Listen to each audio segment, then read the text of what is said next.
As Forças de Defesa e Segurança, o CISI e o CERNIC, é que fizeram negociação com os terroristas para libertar as freiras. Significa que o próprio CISI conhece os bandidos. O Estado moçambicano conhece quem são os rostos e com quem falar perante os terroristas. Somos, nos últimos 30 anos, um dos maiores corredores de droga do mundo. E o ponto de chegada em Moçambique era justamente Cabo Delgado. A droga que é produzida a partir do Afeganistão passa por Paquistão, entra pelo Corno da África, vem, entra em Moçambique a partir de Cabo Delgado. E isto é feito nos últimos 30 anos. O governo sabia disso.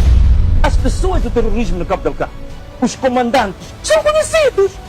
Em Cabo Delgado, eles sabem quem são. Mas eu conheço jornalistas que têm contato de comandantes do terrorismo, que costumam ligar para eles e fazer entrevistas. As pessoas são conhecidas. O termo terrorista já foi usado para identificar a Frelimo. A Frelimo já foi chamada terrorista. A Renamo também já foi chamada de terrorista. Nós somos, nos últimos 30 anos, um dos maiores corredores de droga do mundo. E o ponto de chegada em Moçambique era justamente Cabo Delgado. A droga que é produzida a partir do Afeganistão passa por Paquistão, entra pelo Corno da África, vem, entra em Moçambique a partir de Cabo Delgado. E isto é feito nos últimos 30 anos. O governo sabia disto. Mas a grande questão é que o crime organizado estava ligado também a altas figuras das Forças de Defesa e Segurança. Significa que aqueles que deviam garantir a segurança do país eram os promotores e protetores do crime organizado ligado à heroína que vinha do Médio Oriente. Então, tudo isto, o crime organizado ligado à exploração dos recursos naturais, o crime organizado ligado aos corredores de droga mundiais, tudo isto, e com grandes contingentes de pessoas que vinham dos grandes lagos, que vinham do Corno da África, isto criou em Cabo Delgado uma espécie de um país dentro de outro país. E, por outro lado, a falta de investimento do próprio Estado, digamos, em termos de educação, em termos de saúde, em termos de serviços básicos, isso também criou um sentimento de exclusão completa daquela população.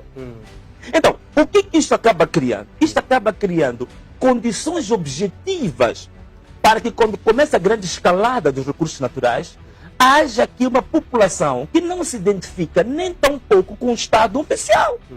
Essa população está mais inclinada a formar o seu próprio Estado do que se inserir no Estado oficial, sobretudo quando começa a questão da escalada dos recursos naturais.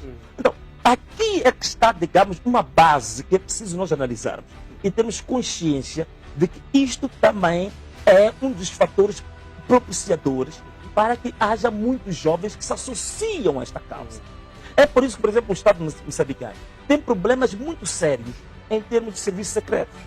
Por quê? Porque os serviços secretos de Cabo Delgado, boa parte das pessoas que foram recrutadas em Cabo Delgado para fazer parte dos serviços secretos, estão intimamente ligados com o próprio crime organizado, que é o negócio dos seus pais, os negócios dos seus avós.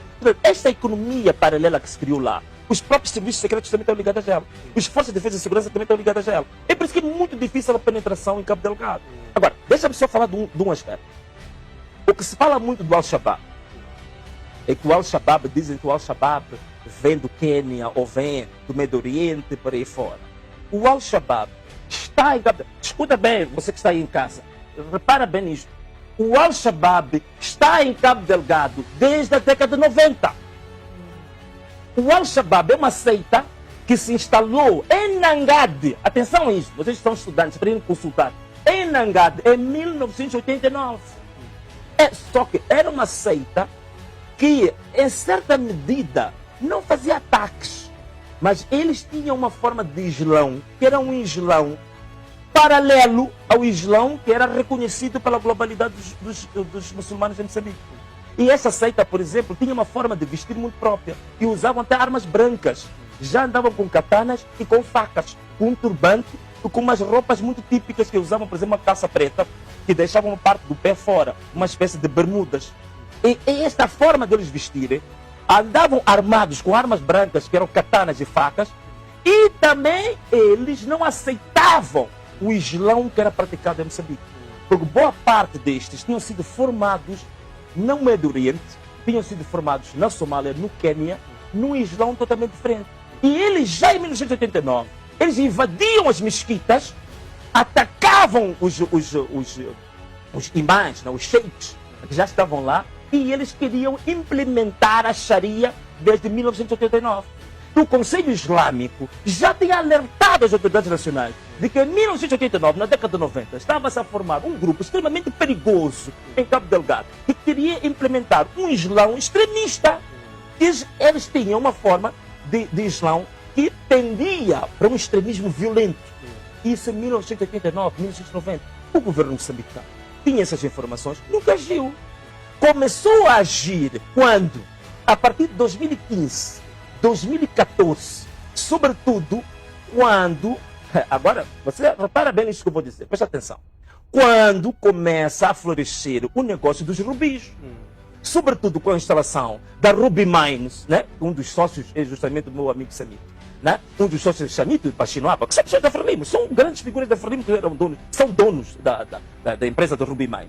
Quando eles começam a querer quebrar uma economia criminosa que vinha há 30 anos, e eles começam a expulsar numa área de mais de 10 mil hectares, onde estavam garimpeiros do Congo, da Somália, do Quênia e até do Médio Oriente, que estavam lá. E eram centenas, eram milhares. A Ruby Mines começa, usa a FIR, que é a Força de Intervenção Rápida, para os torturar, para os fuzilar, para os aniquilar. Isso em 2014, 2015. É uma economia criminosa, ilegal, de contrabando, que estava há 30 anos. E o governo sabia disso. Aqui que começam os problemas. É por isso que a partir de 2015, o Al-Shabaab, que estava desde 1990, que só usavam katanas e facas, mas não faziam mal a ninguém, em 2015 começam os primeiros treinamentos militares do Al-Shabaab. Nos quintais de Macomia, nos quintais da Mocimba da Praia, começa a formação militar em 2015. Formação militar do Al-Shabaab. E o governo soube disto, também não agiu. E de 2015 em 2017, eles estavam militarmente preparados. Em 2017 começa o primeiro ataque. E até hoje, a coisa foi encrudescendo. Bem, estou a contar isto para perceber um pouco o historial de como é que o Al-Shabaab, de que tanto se fala, se instalou em Cabo Delgado. E que condições propícias foram criadas em Cabo Delgado para se instalar o Al-Shabaab. Tantas condições, é falta de políticas públicas, isolamento daquela província, desprezo total e completo daquela província. E atenção, é uma província perigosa, porque ela está muito dividida sob o ponto de vista religioso. O conflito e a divisão entre os cristãos e os muçulmanos é muito acentuado em Cabo Delgado. É diferente daqui de Maputo. Nós convivemos com os muçulmanos abertamente. Em Cabo Delgado isso é um problema sério, seríssimo. A costa e o Oriente e o interior estão divididos de uma forma muito acentuada. Então, esta que é mais ou menos, na minha opinião, as grandes questões que acabam propiciando o alargamento, o alastramento do terrorismo. Logicamente que, ao crescer isto, claro que o terrorismo internacional naturalmente vai fazendo ligações, vai fazendo aquilo. Parece que tem que só aumentar um pouco o ar-condicionado. Noto de que estou a transpirar cada vez mais. Mas tudo bem, se calhar é para poupar um bocadinho o custo da energia, mas já acredito que o Maçango vai resolver isso. Mas bem, como nós estamos aqui a falar, então, basicamente é isto que leva ao encrudescimento da questão do terrorismo se instalar em Cabo Delgado. E depois, aqui há outra questão também, é que esta história dos sem rosto é outra falsidade. As pessoas que estão, digamos, na linha da frente dos vários, porque o terrorismo também são vários grupos isolados. Eles têm uma rede de contatos, mas são grupos pequenos, que eles se instalam, é por isso que é muito difícil combatê-lo, porque eles não são um exército formal, que fazem ataques e confrontações daquelas, digamos, clássicas, né? Eles fazem pequenos ataques em pequenos grupos, e esses grupos facilmente têm grande mobilidade, e eles podem fazer ataques e depois, digamos, dispersar-se com muita grande facilidade. Então, a história dos sem rosto ficou aprovada. Não vou me alargar muito nisso. Quem quiser, é só pegar nos estudos da OMR, do professor Dr. João Feijó, vai encontrar nomes concretos. Existem as pessoas. As pessoas do terrorismo no Cabo Delgado. Os comandantes são conhecidos. Em Cabo Delgado, eles sabem quem são. As pessoas são conhecidas, não são sem rostos, coisa nenhuma. Daí que eu sou a favor, só para terminar, mas sabe, eu sou a favor daqueles que, por exemplo, hoje defendem que é necessário começar a estreitar a possibilidade de haver diálogo com eles. Porque as pessoas são conhecidas. Essa história de sem rostos, isso é falso. Os nomes são muito bem conhecidos. No estudo da OMR tem uma lista muito grande sobre quem são. E eu até conheço jornalistas que ligam todos os dias. Não vou dizer aqui para proteger os jornalistas. Bom, espero que depois não me persigam a mim. Mas eu conheço jornalistas que têm contato de comandantes do terrorismo, que costumam ligar para eles e fazer entrevistas. As pessoas são conhecidas. Então, temos que acabar com essa história de que são serros, são pessoas conhecidas. Muitos deles são naturais dali da zona, sobretudo da zona costeira. Macomia, Mocima da Praia, Kisanga. Muitos deles estão ligados e são os comandantes deste movimento. Então, é possível haver diálogo com eles. Temos que acabar com isso. Na era colonial também, a Frelimo foi entendida como terrorista. Pega uma coisa, o termo terrorista, ainda bem que estamos falando disso, o termo terrorista já foi usado para identificar a Frelimo. A Frelimo já foi chamada terrorista, até havia um termo já um pouco mais trabalhado, dizer os turras. Quando diziam turras, estavam a dizer a Frelimo, que eram terroristas.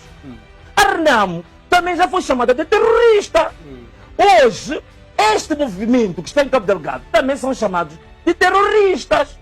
Então, se alguma coisa nós temos que aprender aqui, né? Alguma coisa temos que aprender aqui. Portanto, eu sou a favor de analisar-se a possibilidade de haver laços para o diálogo com essa gente. Tanto mais que, Massambo, digo isto aqui porque quando as freiras brasileiras foram detidas, foram sequestradas, foi negociado o resgate delas. E a pergunta é, quem é que esteve na linha da frente das negociações para as freiras brasileiras serem soltas pelos terroristas? Foram os serviços de segurança de Moçambique. As forças de defesa e segurança, o CISI e o CERNIC, é que fizeram negociação com os terroristas para libertar as freiras. Significa que o próprio CISI conhece os bandidos. O Estado moçambicano conhece quem são os rostos e com quem falar perante os terroristas.